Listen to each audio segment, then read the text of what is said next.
よし、行くぜ。これ落ちて、おー、危ねえ危ねえ。まだ下に行くの？どこまで行くの？あれこの部屋、ボス面 ?4 面のボスかよ。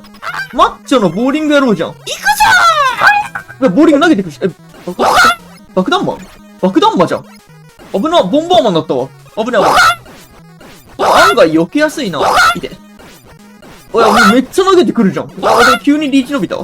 どうしたん爆弾魔。でも案外、今までのその氷のやつとかに比べると弱いな。このまま終わり。